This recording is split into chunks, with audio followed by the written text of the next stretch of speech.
What is up, Thrive fam? CJ Finley here again with another episode of the Thrive on Life podcast. And today I'm talking with one of my best friends here in Austin, Texas, Mr. Baldo Garza. He is the co-founder of MSW Nutrition.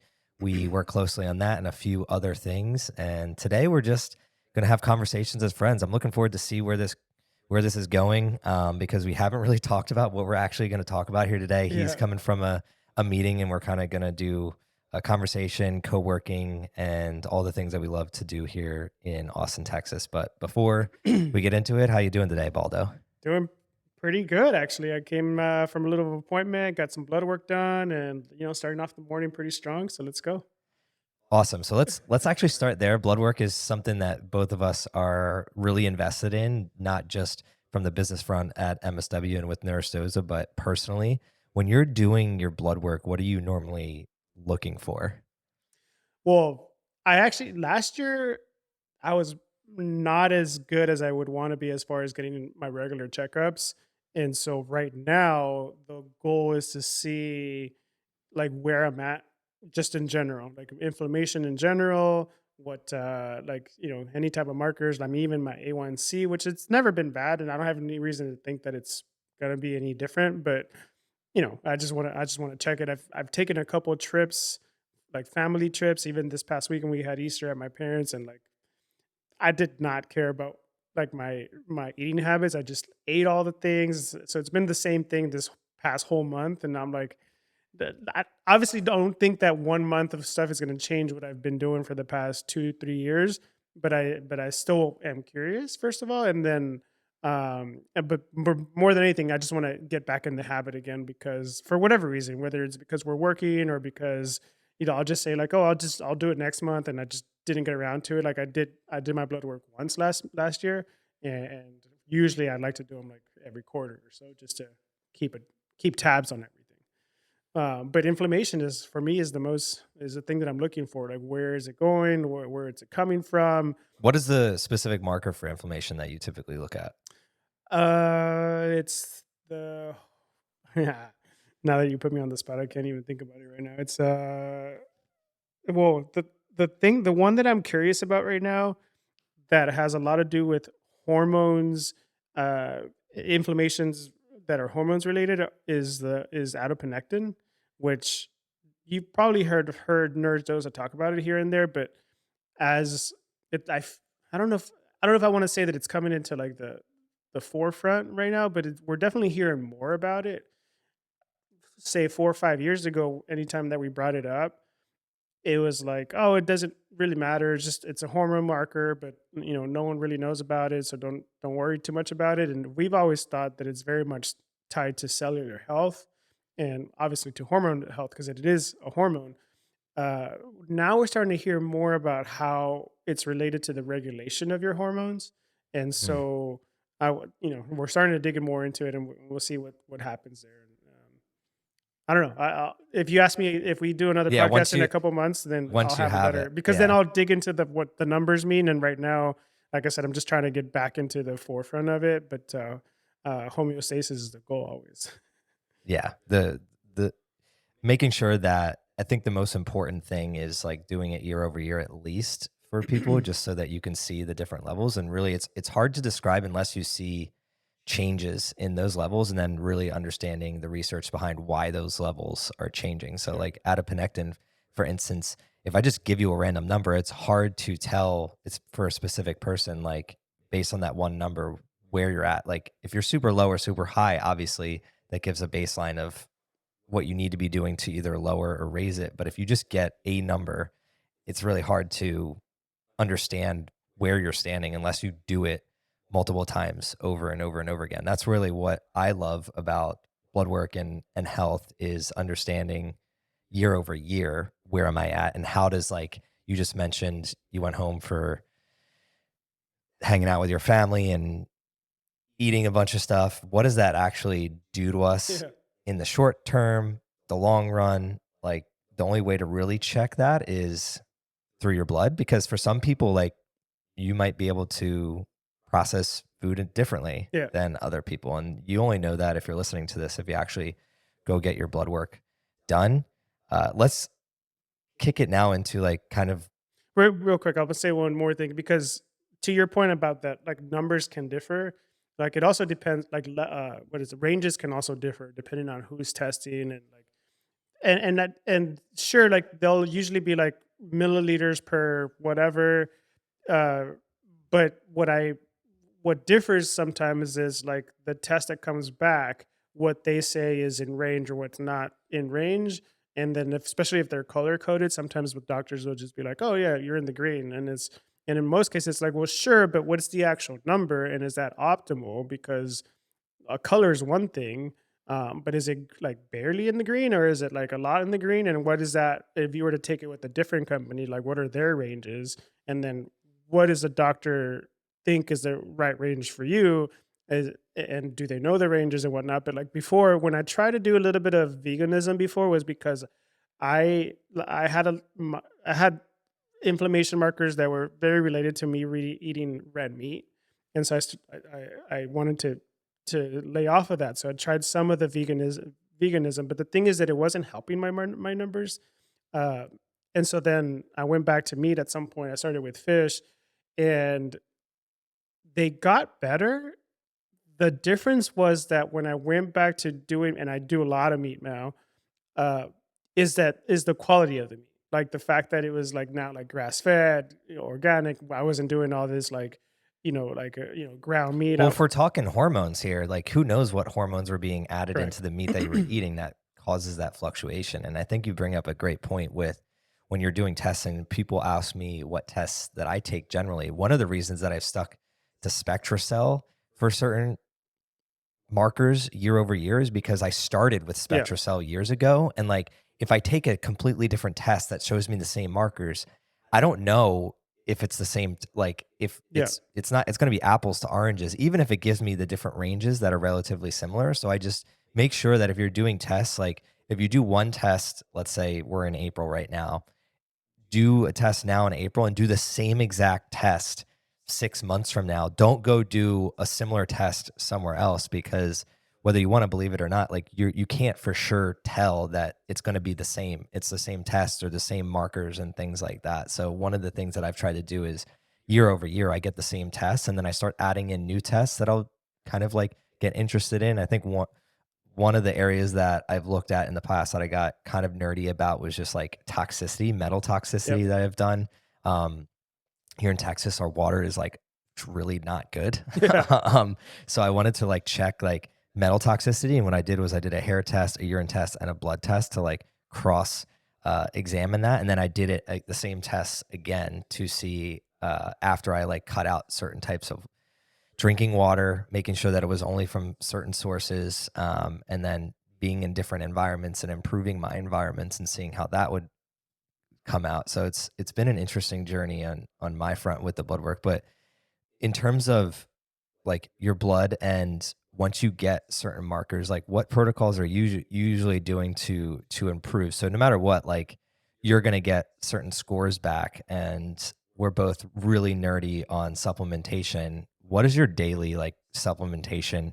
And I don't even know this, and I'm a friend of yours. Like, what are you normally doing on a daily basis to supplement um your blood, your nutrition, your like improvement of everything when you talk about optimization, right? Yeah, right now I have a pretty extensive stack. I'm doing a couple of things. I'm also trying to improve my, just to be honest, like improve my fertility. And so there's a couple of things that I've added on that, but basically my my foundation is always or at least for a while now has been where I'm taking like a liver supplement, which for us it's the liver boost, MSW Nutrition, just because it's a very complete profile of of nutrients for the liver and also detoxification agents. And then I'm taking the Stemregen. Hmm. I'm doing that, and then I'm also taking mitochondriac, which that's like mitochondrial rejuvenation. So those three are like my no bullshit. Like I'm doing at least those three, and then I usually take a joint supplement that there's this company called Synovix that makes, and I climb a lot and I do a lot of what do you call it, hiking, and so and I'm talking about like hours. And so I do those as a stack because it helps with joint and ligament repair. And so I do some of that, and then the multivitamin, like a boost that we have, is like all the B vitamins and a little bit of caffeine. I actually laid off of coffee for, I think it's actually been a month now. So Wow. so it's a change for me, but it's been actually pretty neat. Um, my wife Jennifer did the same thing, and she actually had a headache for like 8 days. And just from like withdrawals, basically caffeine withdrawals. She basically told me the other day. Now I realize how much coffee is a drug. Yeah, I haven't had coffee in years. Like as soon as I jumped out of the corporate world, I kind of cut it out. But I was drinking 3 cups a day when I was working at a corporate job, mainly because it was free. Like I would have the first cup before I even got to work, and then like when you had free coffee, it was just like I'd have one, probably like another one at like 10 a.m. and then after lunch when I was like tired. And then the first thing that I noticed was headaches, and like, dude, I would get chills. Like, Nice, and yeah. I don't get chill unless I'm like really sick, like fever sick.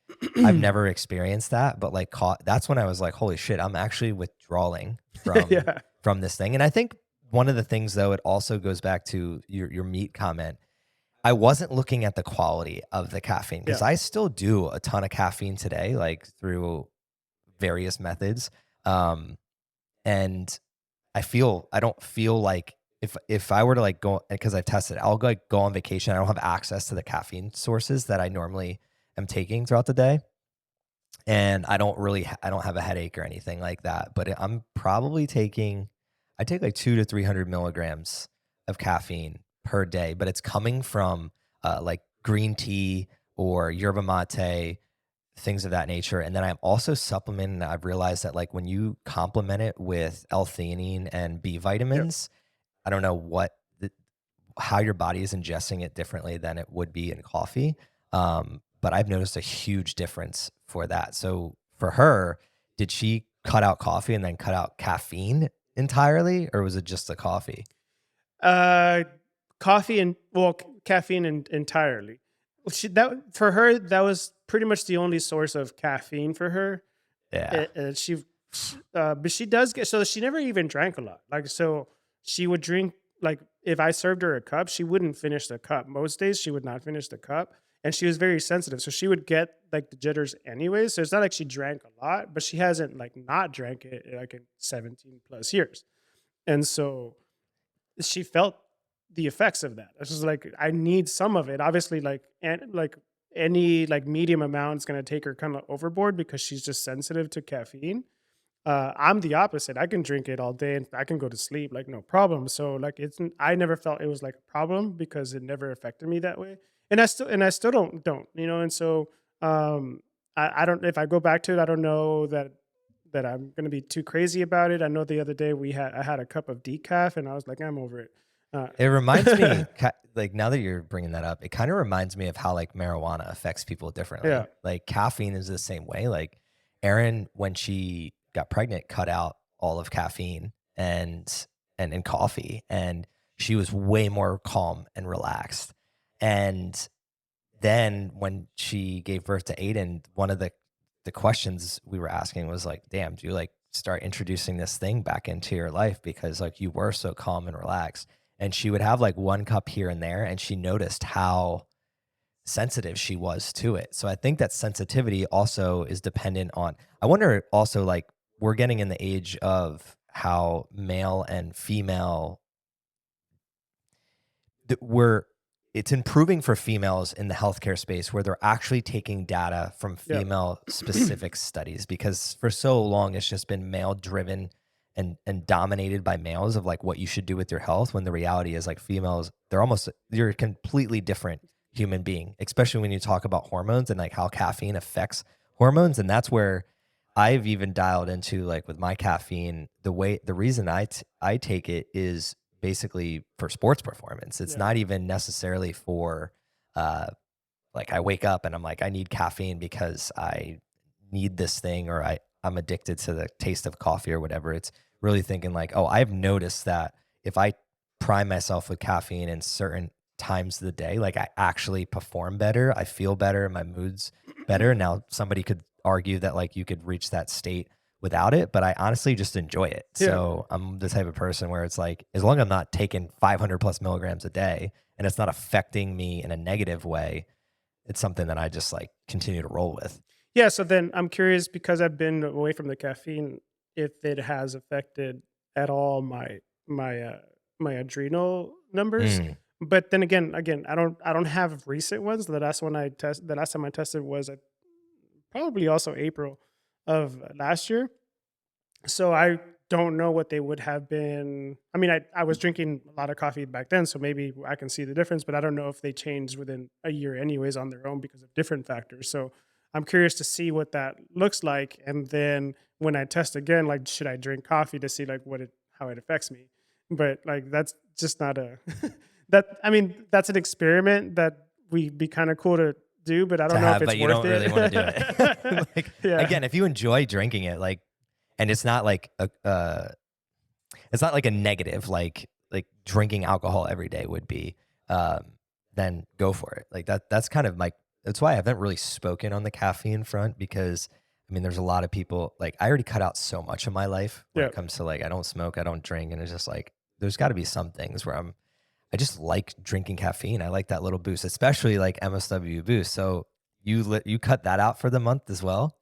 Yeah, actually, I've been doing the caffeine free boost, but yeah, I'm kind of I'll probably go back to that one. That one has all the B vitamins and everything, so I think that it'll be fine, and it's only 95 milligrams. So I don't think it's going to be Yeah, it doesn't. detrimental or anything Yeah. like that. And That um, is one. So that is the only product. So if you're listening to this MSW boost, like I've been drinking this for probably like 4 years straight, like every single day. I travel with it. One of the reasons I like it is if, like, for instance, I have a speaking engagement in Alabama next week, and it's like a long ass day. I'm flying into Nashville the night before, and then the next morning I wake up and drive 2.5 hours to the speaking engagement. And the talk is at like 5:30 at night.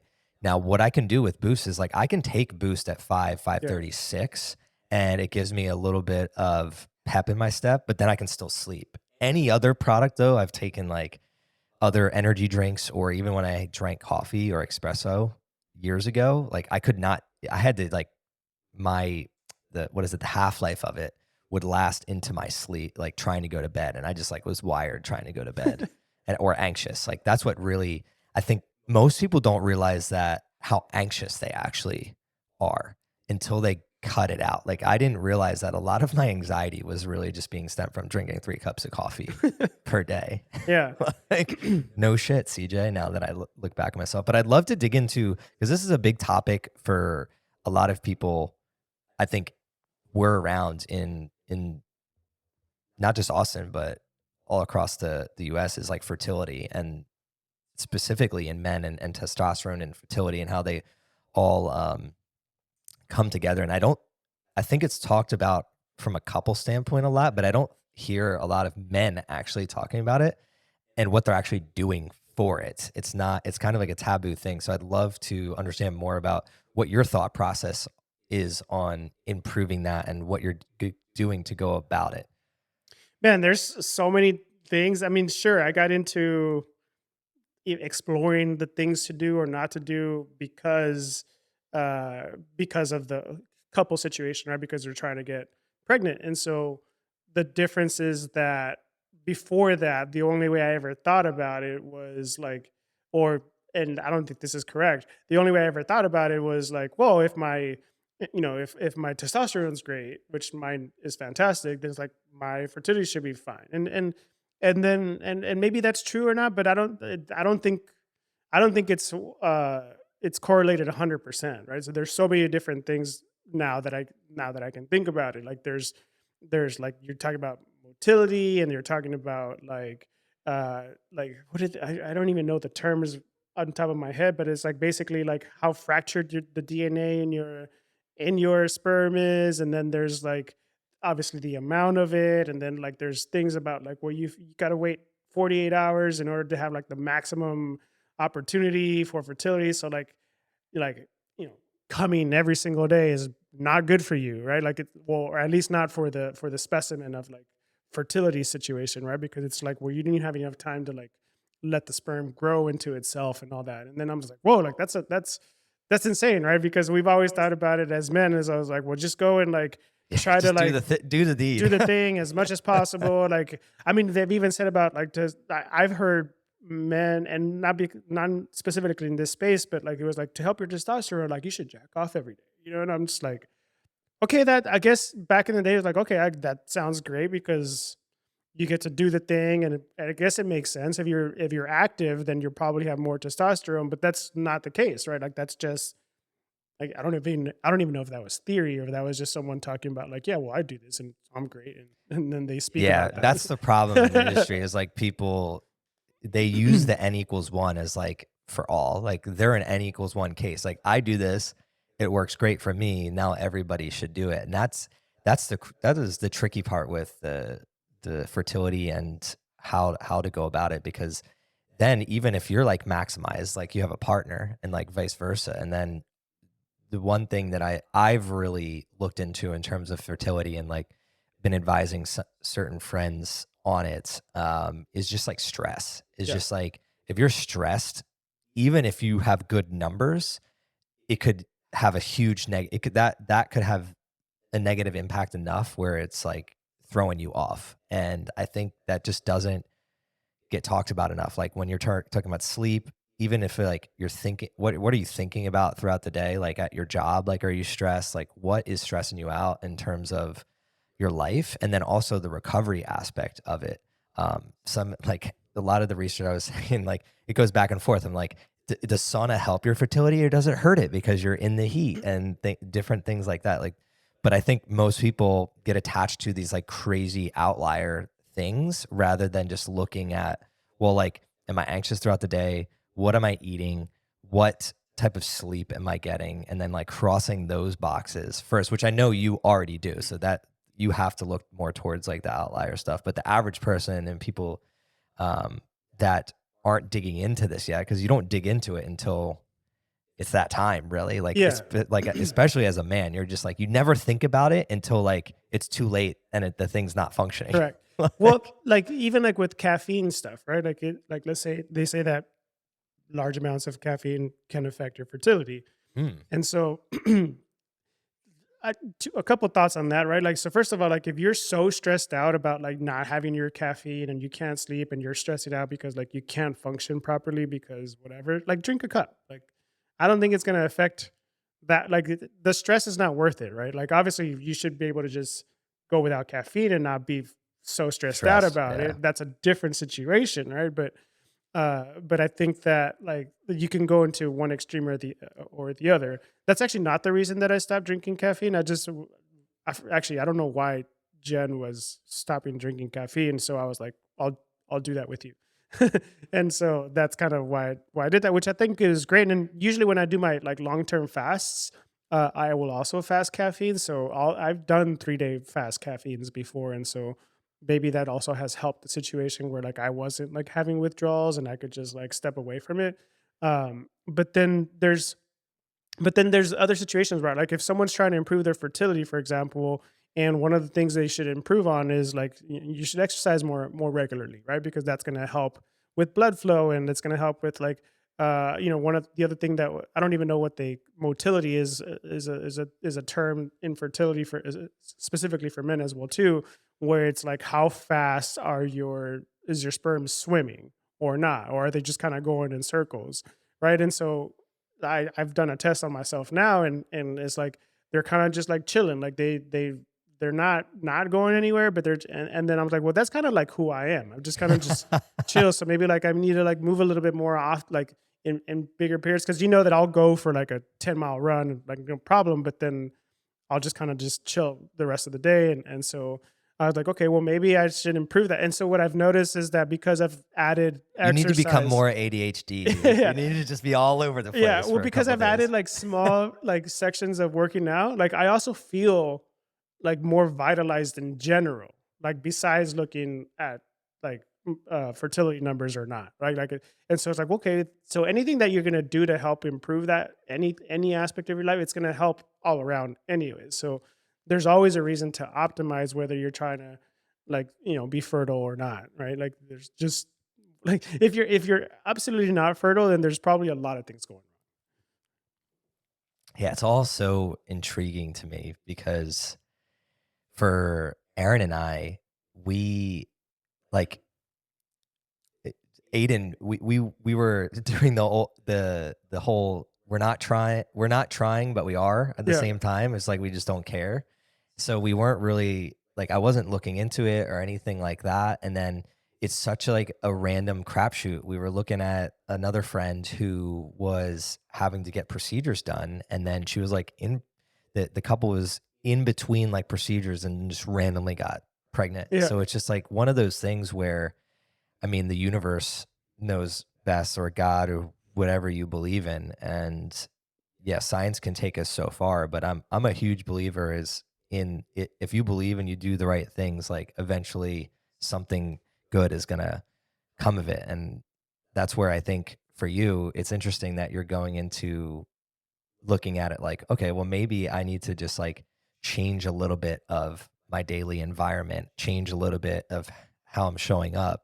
And if I show up differently, like the result is going to be different. And that's such Well, invaluable advice, regardless of whether you're talking about fertility, whether you're talking about getting a new job, whether you're yeah. talking about improving your health. Is just like the saying nothing changes if nothing changes comes to mind. And I think people are so resistant to Yeah. change. Specifically, like I'll think of a male that goes and gets a test and then realize maybe their motility is down and their fertility is down.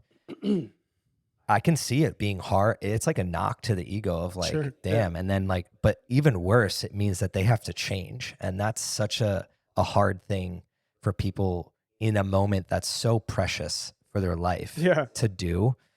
So I want to commend anybody else out there that is working towards becoming more fertile, more having more motility, like, cause I don't know, we want to have more kids. Maybe it'll be me. I don't freaking know. Like Yeah. maybe I got lucky the first time and I'm very like, open-minded to making sure that if that time comes, how do I have the right mindset about it? And that's where I'd love to shift into like, you do a ton of meditation, a lot of mindset work. You were just mentioning the fast that you do. How is your mind played into kind of understanding this aspect of your life and then working to improve it? Yeah. A couple of thoughts on that. There's the, speaking like in the sense of like speaking to the universe or, or to God. The idea is that like for me, when I was first approaching, fertility, I was like, well, if it's meant to be, it's meant to be kind of deal. And like, and I truly believe that. And at the same time, though, if there is a resistance to like, well, why don't you want to check this or why don't you want to Mm, go do that? um, sure, the I guess the I could easily say like, well, no, it's because I just believe that like whatever needs to be. And so and that's fine. And I think as a couple, if you take that approach and you really are okay with that, then that's fine, right? Like because maybe you will get pregnant and maybe you won't. But the moment that like you do start to check, or like maybe there's a difference in the way that your partner looks at it or feels about it, and then you're like, all right, and you just start like look into it because like obviously this is important to us.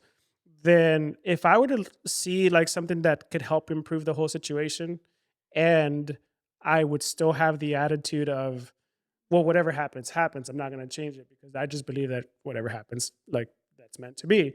Well, I think that there's a disconnect there, right? Because now you're telling the universe, like, yes, I want to create something, but I'm not willing to like try different things. So it's like, well, then the mm, universe is like, well, like whatever. And so I think that a lot of the things might be like, even if you're doing the wrong things, but you're doing it with the intention of like you're trying to improve the things. Like, let's say you have the wrong information about it, but your intention is like, oh, I heard that this stuff works for this and for that. I think that the intention is more than enough that the universe needs to know, like, hey, let me improve your percentages for health or or for fertility or for it reminds me of like going to the gym, like just most of the time, like just showing up, like in the beginning of your journey, if you're like trying yeah, to lose weight or get stronger or improve your life, like if you just show up every day and you do anything, like you're from where you started to a month in, like you're still going to be ahead, yeah. like no matter what you do. And that's such that is an interesting way to look at something like this because it's like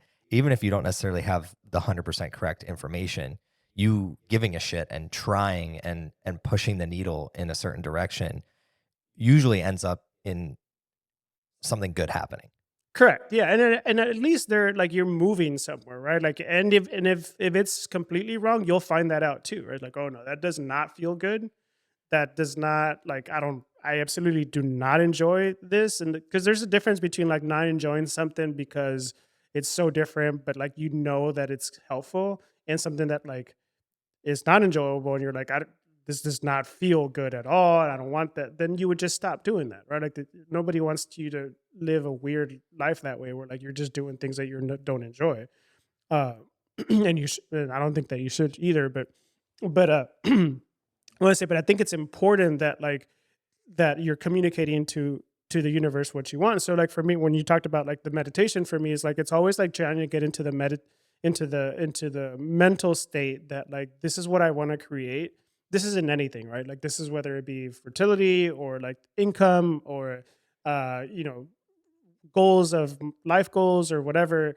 It's like, well, sure, like I want to get to creating $50,000 a month business, and like I don't know, I've never done that before. Do I have the skills for that? I probably not yet, but like I can't just like hope that it happens. I'm gonna try this, and like if that doesn't work, I'm gonna try this. And so I want to make sure that at least my intention and the way that I'm looking at it is also communicating to the universe that's like, well, he's obviously trying. Like this is actually what he wants.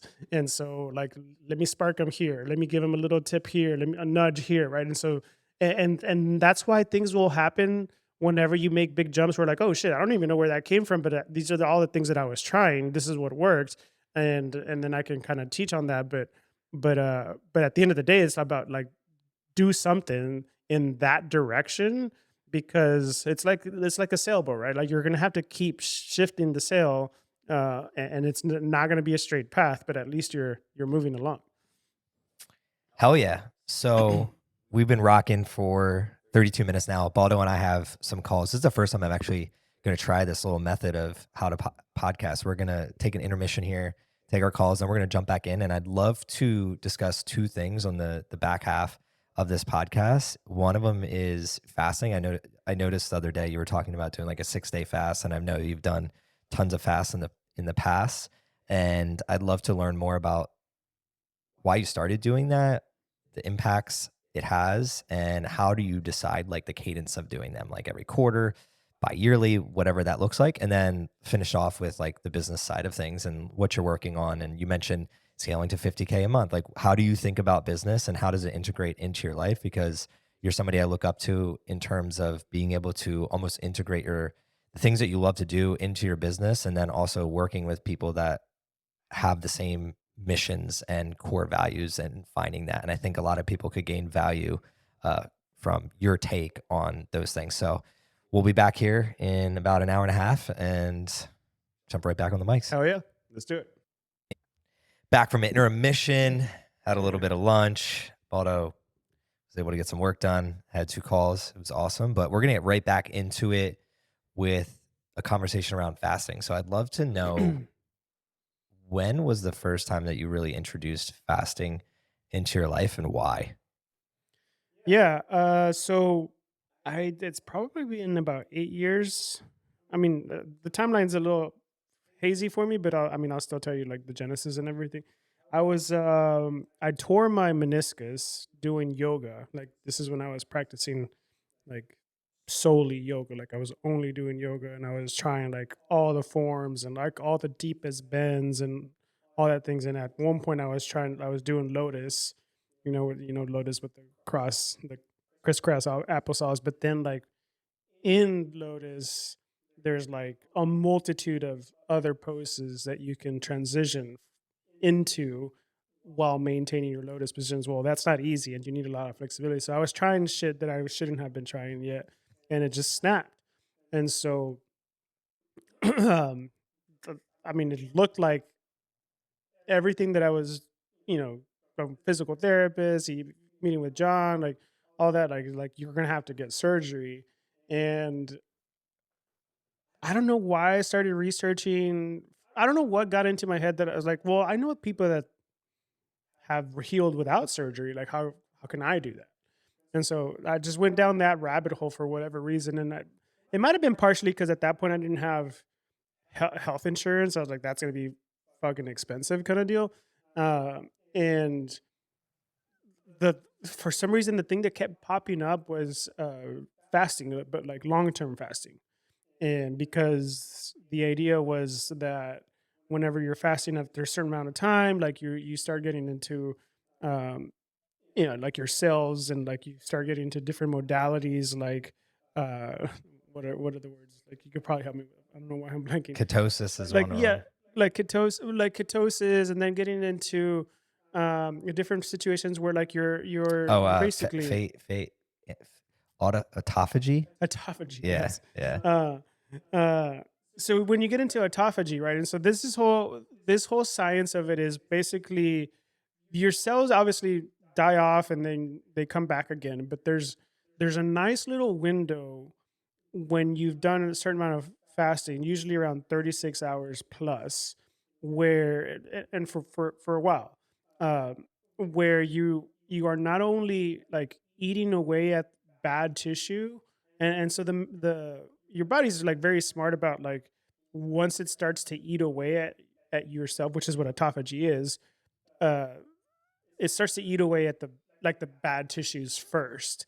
And then there's that nice little window where you're eating away at bad tissue and at the same time regenerating new cells, but they're regenerating right there where you're actually eating yourself at. So like if you're and so some people say like, well, don't you lose a lot of muscle and all that? And so the idea is like, yes, you're gonna lose muscle when you're not eating for that long period of time, but at the same time, the idea is that you're hopefully losing tissue, muscle, that you're from the areas that are completely damaged. It's almost like your body's like, well, we don't really need this because we can't really use this anyways. This is how I kind of like visualize it myself. If your body's just talking like, well, let's just start here because like we need something, and like we're not using this, so this is horrible. So let's eat away at Yeah. that. You're still regenerating.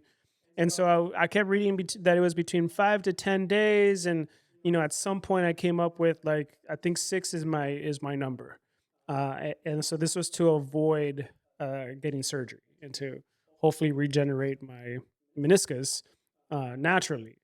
And so I talked to John about it, and he's like, "You're kind of crazy." And I was like, "Look, I was reading this textbook and like this textbook, and like we're reading the science about it." And he were like, "I mean, yeah, I guess it makes sense. Like, but I mean, at worst, you're still gonna have to get surgery. So like, if you want to try it, I'll monitor you to make sure that you're not like just passing out." And so, obviously, I started doing the fasting.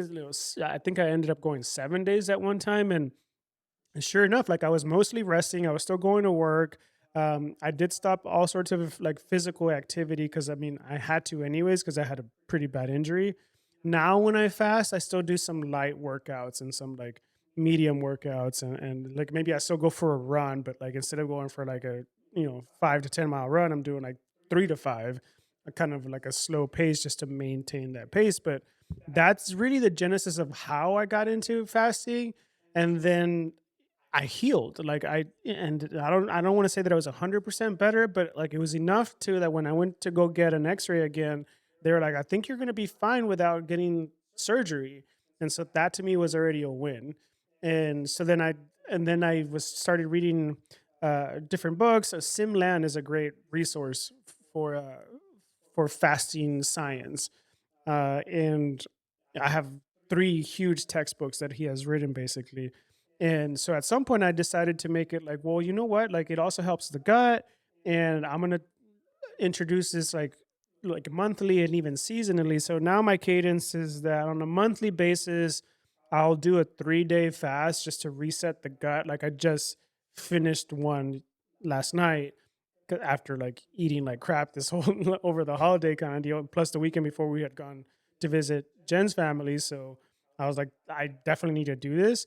But normally, what ends up happening is that every 6 months or so, basically when the seasons change, I'll do another 6 day to completely reset the gut. And basically, I see it as preparing my gut for like the new seasons. And it's interesting because the last 6 day I did, which is at the beginning of last month, uh, here in Texas, we're starting to feel like the spring weather.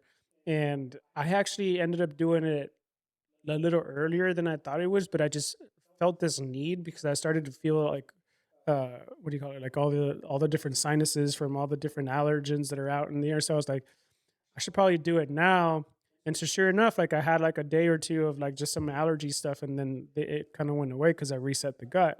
And so that's my cadence now. Like I do a 6 day every quarter or so, like basically when the seasons are changing. And then on a monthly basis, I just do a 3 day. But that's it's honestly just because I want to give my body time to like process everything that I do to it or don't do to it. And sometimes I cut it short. This last one I did do a complete one, but the previous couple times, like I was shooting out for a 6 day, and like 4 days later, I'm like, I think I'm good. Like I just felt it, but like at some point there was a time that like, no, it has to be 6 days, and it wasn't because like I couldn't handle it anymore that I stopped. It's just like felt right, and it just felt like okay, I think I'm good, and and yeah, that's kind of how it feels. I was telling Jen the other day that like that I've been craving mangoes and pineapples lately, and I was like, that's just because that's what's now coming into season, or like avocados are coming into season, and I had stopped eating avocados, and I was like, I don't know why, if I just don't like them anymore. And this was like in the winter. Well, they're not in season anymore, and then now it's like coming back, like I'm craving avocados again. So it's like being tuned with those type. I think your body tells you is just that we're so fucking like everything's around us, and You can't even tell. marketing, like you Yeah, you can't can't even even tell. tell. Yeah. And I don't know, and I won't say that I can tell, but then when I make a comment like that, I was like, oh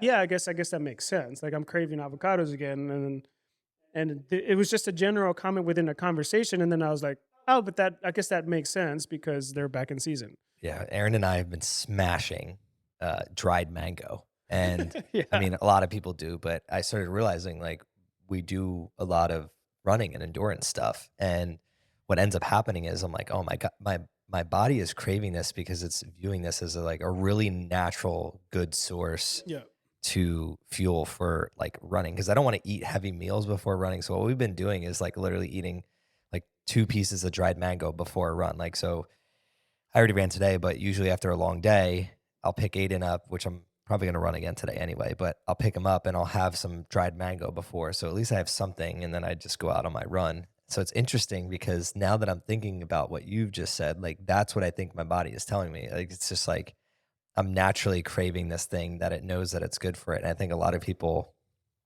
have to like, we don't purposely tune it out, but especially I used to live near downtown Austin. I like couldn't feel anything. There's just like the frequency of just living in a very chaotic, busy type yeah. of life. It's hard to feel in tune with those different things. But what does your refeed schedule look like when you're coming off of the fasting? And has that changed over the years? Like how you kind of handle like when it's day 6, what do you do? Yeah, I've tried everything. I've tried to like just like fuck it. I'm just gonna eat all the things because like you're just craving things. Like this past fast that I did, I was for whatever like. And by the way, I have not eaten donuts and any of that stuff in a long time. But for some reason, I was like, God damn! Like I really want a donut. Which like B saying that was just weird enough because it's like that's not something that I typically care for. Like and so it was kind of that. And so this time around, I just broke my fast and I actually made myself a sandwich. Just like I did like the keto bread. I don't know if you've seen the hero Hmm. bread. I did some of that with some raw cheese and which should help the gut. And then I did like just some turkey. And so I pounded that. I pounded two of those, right? And then that was my refeed, and then I kind of just went back to normal. But like we cook quite a bit, and so I'm usually like eating like chicken, and so like I won't do the heavier meat that's tougher on the gut right away, but but I'll do chicken. I think that's at least I think of it as like it's a soft protein because it's easy to break down and so but and I've done everything from like okay well I gotta go super light and just do like a soup or a bone broth and like and that's fine. I'm pretty sure that helps quite a bit, but it's not satisfying enough for me, so I don't do that. And but definitely when I've done like fuck it, I'm just doing all the tacos, everything, like you just feel like crap, like, and it's just like your body's like stop. And so um so I don't recommend um That but would be a good YouTube video. It's just like get a bunch of people that are fasting and then be like, we're gonna have an eat off after the fast and see who can actually like survive. Well, the Because like, John oh, did one with me. Nurse Dosa did one with me. I think it was like my second or my third fast. He's like, "I'll do it with you," and then so we did it. And by the way, labs, we do all the labs before and after and stuff like that. It's crazy, but um, he and it was funny because doing it like doing the fast together. Because at that point, I was like living with him. This is when we were starting, so it has been about 8 years. Um, and we would go to the grocery store, just like go down the aisles, all like the nasty stuff. It's like, oh, imagine eating this, and like imagine eating that, and like we got 5 more days to go, kind of deal. But we broke it, and like we went to go eat barbacoa, and like I had a taco, but like no tortillas, nothing. I just had like a little bit of that shredded beef at that time, and I'm talking about a little bit with some egg. And he pounded like six like tacos. He's like, dude, I don't care. Man, like he was throwing up for I don't know if he was throwing up, but he definitely felt like crap and he was in the restroom for a while. Like even his wife was like, don't do it. And I was like, you shouldn't do that. And he was just like pounding them and like, yeah, it was really funny and I was like, we're definitely never gonna do that again. he But definitely goes from 0 to 100. I love yeah, it he does. in So everything. so don't I recommend don't When like you're you can't your body your stomach can't handle it first of all like it just can't like and so how it ends up handling that much food is because it getting just it gets out.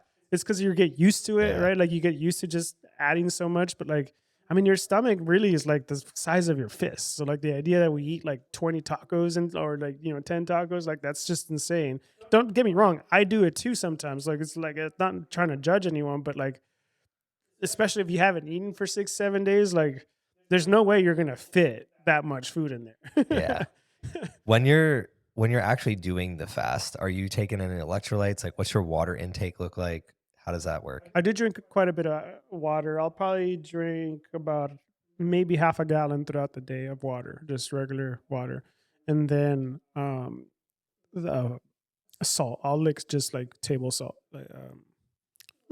like pink salt. Mhm. That's what I do. So one of the things that I've learned over the years is that like I mean not electrolytes, hormones in general are obviously chemical signals, but part of the what's it called? Part of like the actual molecule of is a is electrolytes, salts and stuff. Mhm.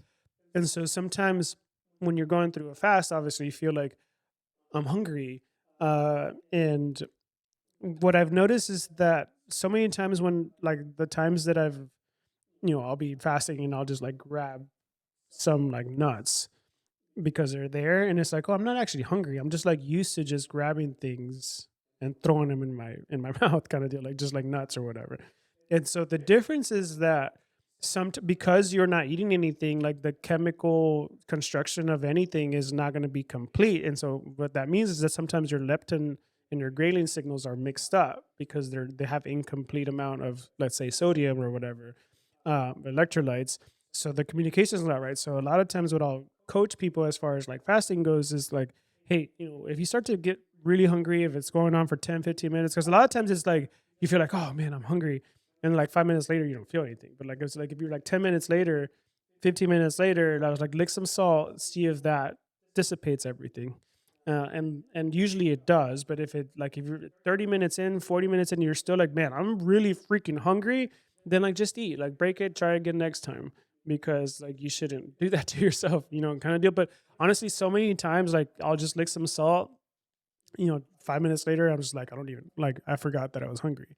And that just gives me a sign that like, oh, like I'm just not getting the right electrolytes for my body to communicate properly.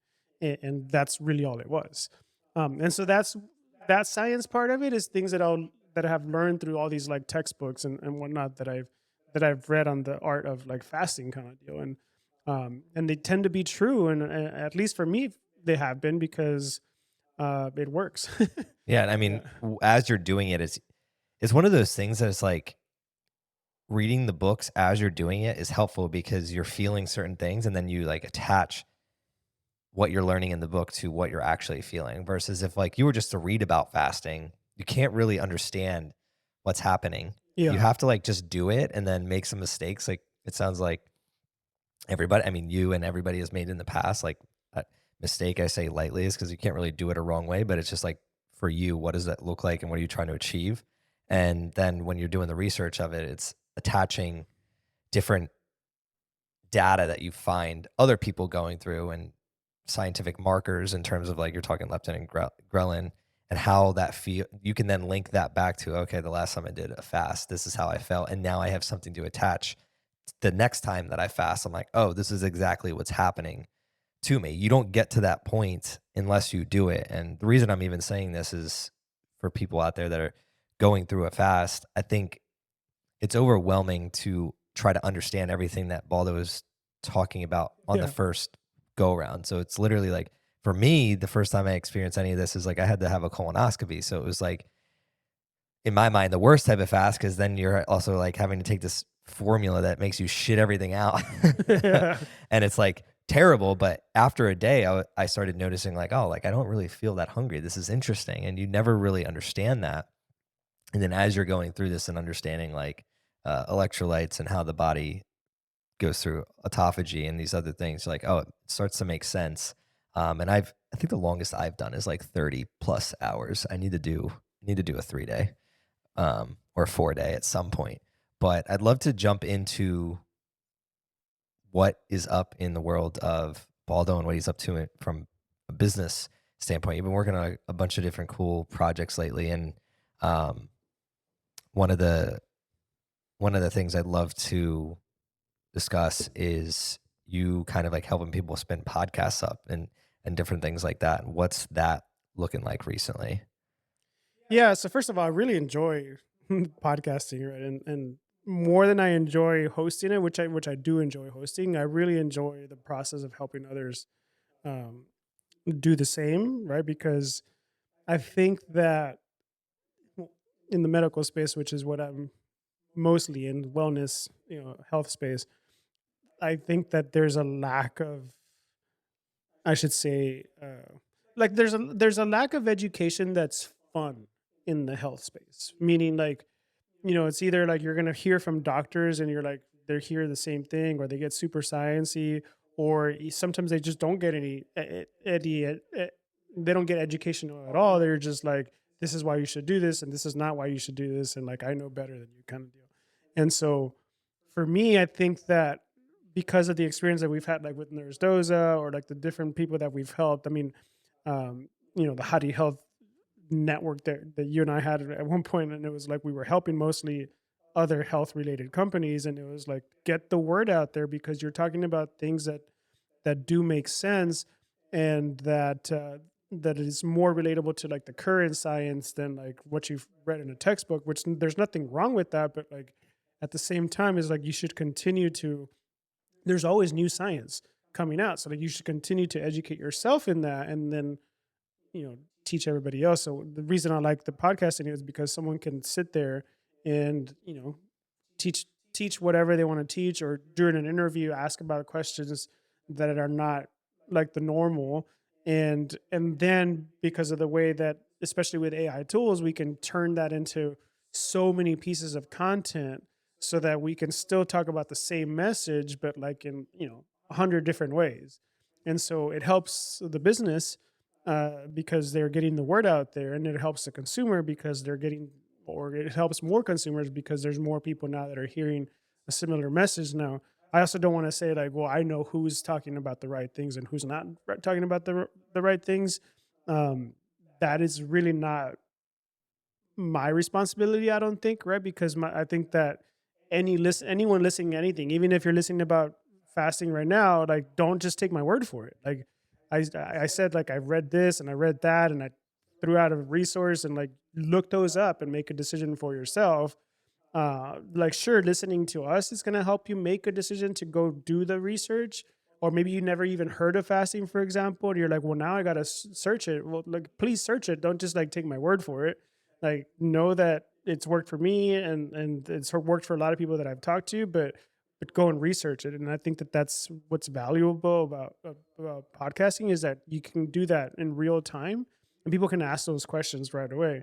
So I've taken on this like niche, which I've kind of like branded myself saying legacy practice modernization. And so Um, just to get a little businessy, is that right now we're in a very unique situation because uh, baby boomers are about to, well, a lot of them are retiring, right? And a lot of baby boomers were practitioners. And then for me, what I have found is that there's a nice little group of people that, like, in their practices, they've been doing very well, enough to sustain themselves and their family. But it's not like a huge practice where they're not trying to like franchise the practice. They're not like doing much of that. It's like they're in a situation where, like, I'm ready to retire.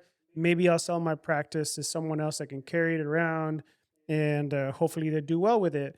Maybe it's not a big enough practice where, like, they don't have like, 50 employees that, like, they can just step away and it'll just continue to run. So these are people that are like in a practice that maybe are like, okay, well, I'm ready to retire, so I guess this is it. Like, I just need to find someone that can take over my patients, and that'll be good enough for me. And so those are the people that, like, if I can help them understand that they still have a lot of value to add, right? They still have a lot of like, and the consumers have a lot to learn from them. That's who I'm excited about, because these are the people that, like, have clinical practice, right? I had a call earlier today and we had exactly this conversation. And it's just like, yeah, like, it's crazy because, like, there's this one guy and he's got like 2 million followers and he's talking about all this research and he's got 3 books on this subject, or I just don't want to call anyone out right now. This 3 books on this subject and all that, and it's great, and people follow him, and he sells a shit ton, but he doesn't know what he's talking about because, like, it's all research. He doesn't have any clinical practice, as opposed to, I've been practicing for, this is him talking. I've been practicing for 30 years, right? And, like, I know what has actually worked and what actually hasn't worked.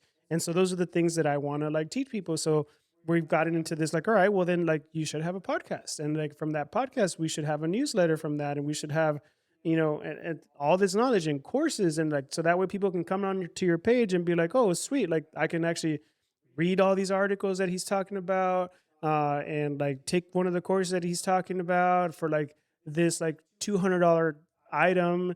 And then, like, he said, like, I'm still down to, like, do like, maybe like a cohort, or maybe even like one-on-one coaching sessions. But, like, I no longer want that to be like my only business, right? Like, I don't want to, like, have to do calls every single day, every single week. And, like, and so, like, I want to, like, just step away from it. And, like, yeah, he's like, I could sell my practice, but at the same time, like, I know there's more value to add.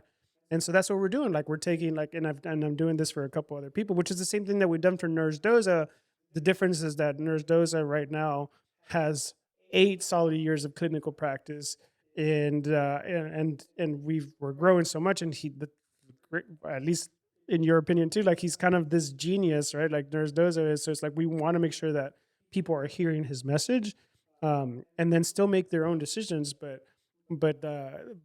but that's what we want. We want to be able to make sure that people that have all this clinical practice, Jen Ashby is someone that we had at the festivals. She's someone that's similar, that we worked with in the past before, and she's fantastic. She's got 30 plus years of practice in what's in acupuncture, and she teaches for a UCSF, and, like, she's like this badass at, like, all that, and she's dealt with every realm of diseases and health related with the acupuncture. And she's like, almost like ready to step away, but she's also has a lot of, like, she's a lot of excitement within her, so she wants to do something different. She just doesn't want to be, like, in an office anymore, because, like, she's done with that part of it, but she still knows that she has a lot of value to add. So, like, so how do we make, more offerings where people can still gain knowledge from her and wisdom without having to, like, go to an office. The beauty of today's world is you can be in both modes at the same time, and I think that's what we've really helped Nurse Doza master. Is you have, like, clinicians who are just managing their practice every single day for a decade, 2 decades, but they have nobody, like, documenting all that stuff outside of, like, the normal documentation they're doing Yeah. patient per patient. But in terms of, like, as a practice, as a practitioner, what they've learned, the education, nobody is helping them document the that extra value or collect and organize that extra value. And that's where with Doza, we've been able to, as he is practicing, and the beauty of also like practicing and being an acupuncturist, like it's less about years and more about intensity of those years. Yeah. So the reason I'm saying this is anybody else out there, whether you're an entrepreneur, a podcaster, a clinician, don't put in your mind, like, I need to do something for a certain amount of years to like check off I'm a master and expert. Because like, for instance, I've done, this is going to be like I'm approaching 350 podcasts, right? Now, you could do 10 podcasts for a year for 10 years, and you could say, oh, I have a podcast for 10 years, or you could do 300 episodes in a year. And who's going to have more experience podcasting? It's going to be the person that did the 300 in that 1 year. So just so that you can like grasp that, is just like what you're really helping people do is just maximizing their day. Because even if they want to maintain being a clinician, they can still extract value on top of that day. Like they can still do more. And that's where 10, 20, 30 years ago, you couldn't do that. Like you didn't have the access to the equipment that we have now. Like you didn't have first of all, like our phones nowadays, like I'm recording my YouTube videos on, really, like that's how good they are. So anybody can really start doing this stuff. And that's where I wanted to ask you, like 20 years ago, what did you picture your life? Like, what did you picture you doing with your life? Did you ever think like, oh, like I really like podcast. I'm going to be somebody that really likes podcasts, and this is what I'm going to be doing. Yeah, it's funny because I forgot who else asked me that the other day, and I was like, I hadn't really thought about it. If I go back 20 years, I was selling Cutco knives at that point, and so it was all sales, and there was definitely a transition at some point where I was like, well, what is this leading to?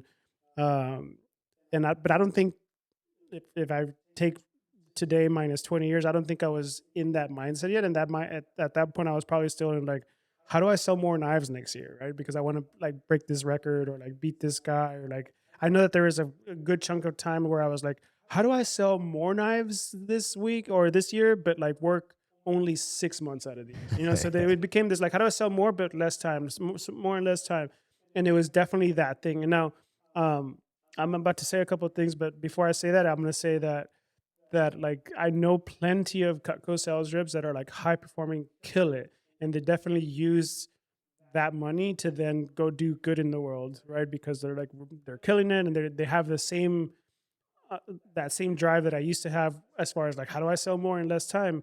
They're thinking it more like, so that I have more time to go do good in other places, kind of deal.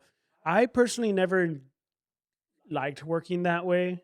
Like I like my thing to be my, like, this is also my thing. Like I don't like, as opposed to like a means to an end. Like I want You want the that. thing to do the feel good as well. Yeah, like I want that to be my thing, right? And so there was definitely when I started with Nurse Doza was because I was like, he was going through a transition. I was also going through a transition where I was already beginning and probably already pretty deep in the situations. Like, I don't want this to be my, like, this is not the thing that I want to do for other things. Like, I see this as like, I sell a lot of knives, and next year I'll sell more knives.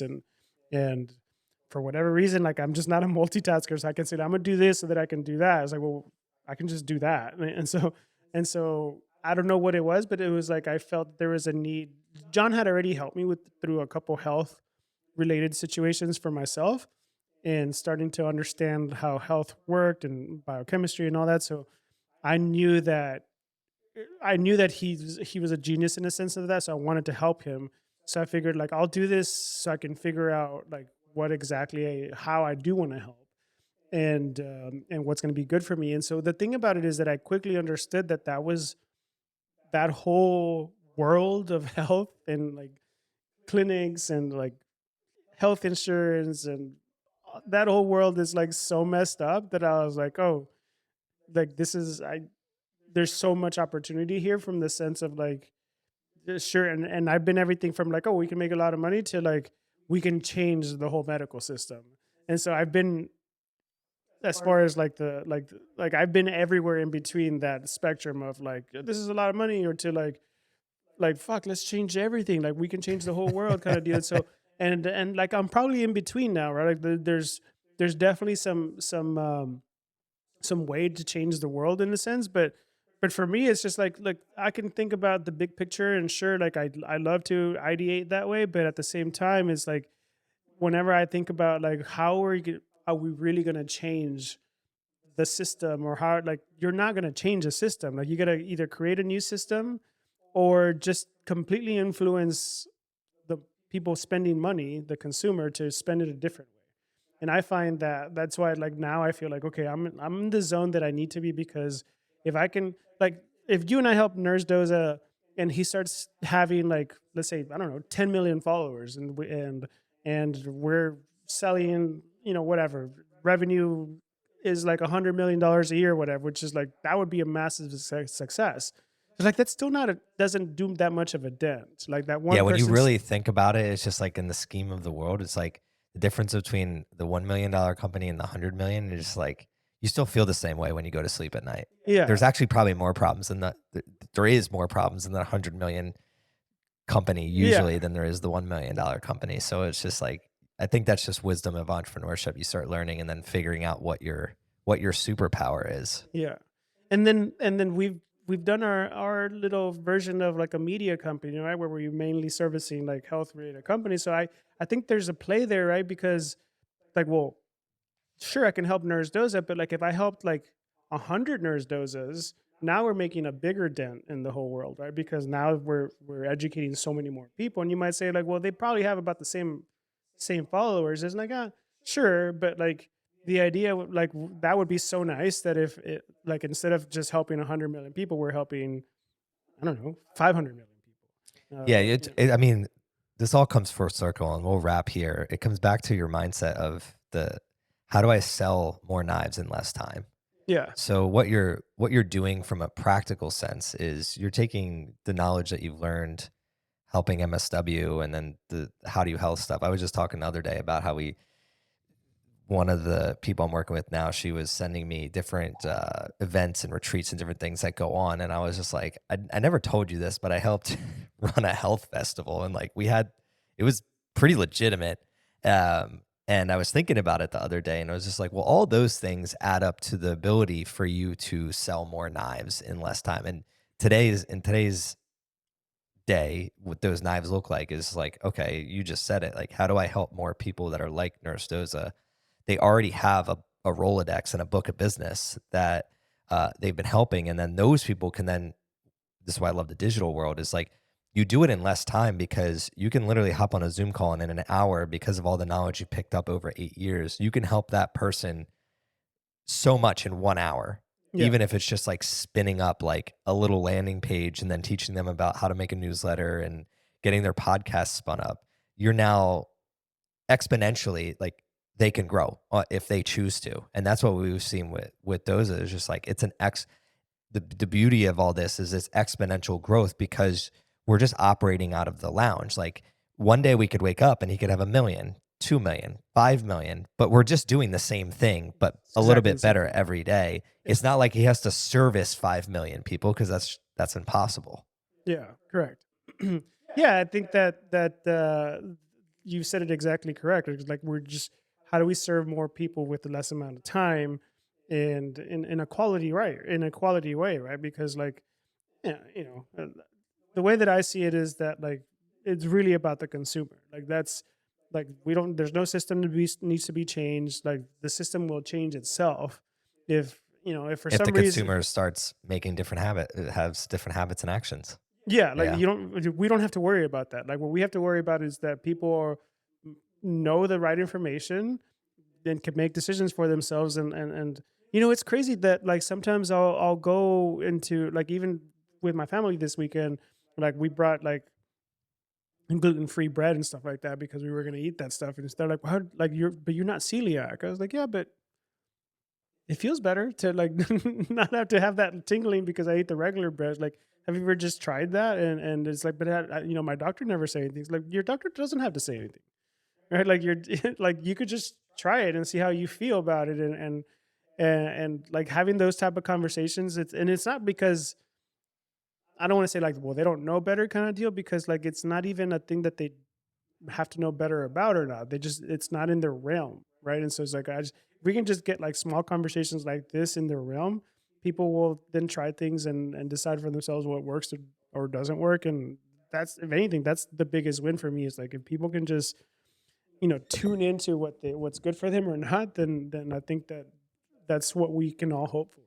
Yeah, and that stems from my biggest takeaway from this podcast, and I loved having you here today. Thank you for making the Of drive. course. Um, is I mean, we talked on such a variety of topics, and I think going back to the comment you just made of like, well, my doctor didn't say this. I think everyone, and I check myself a lot on this, is like, be careful like who you're listening to and how much you're listening to them, rather than saying, like, every day you wake up, there's something to learn, and you don't need permission to learn those things. And that's what I love about working with you and MSW and Nurse Doza, is just like, when we're talking about health, we're constantly talking about like, what's the latest like data point we've gotten, or Yeah. what's the last experiment we've done. And the beauty of it is, it's not just from a health standpoint, it's from business, it's from relationships. It's like we're constantly looking for breadcrumbs of just making better decisions for ourselves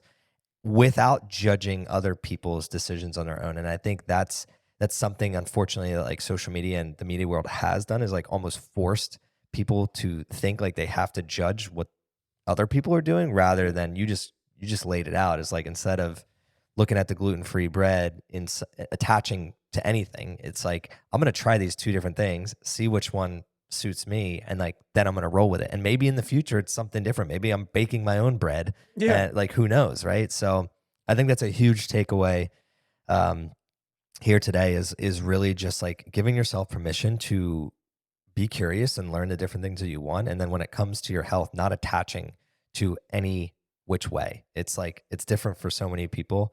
Um, yeah. Any last words before we jump off?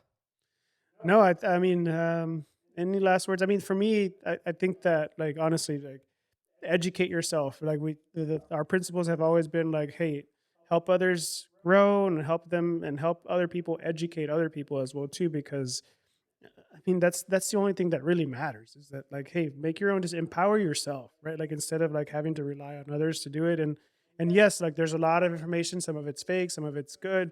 Um, or I should say, a lot of it's fake and a lot of it's good too. So it's just like, trust me, most of the time, like, you have time to try things out and see what works for you. And honestly, if it feels good, like, keep doing that, and you're on the right The worst thing you could do is change again and keep pivoting and keep path. Yeah. iterating and just enjoying the whole process.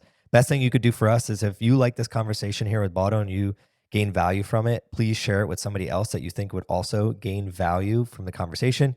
Give us that 5-star rating and review. And until next time, this is CJ Finley with the Thrive on Life podcast. Thrive on, y'all.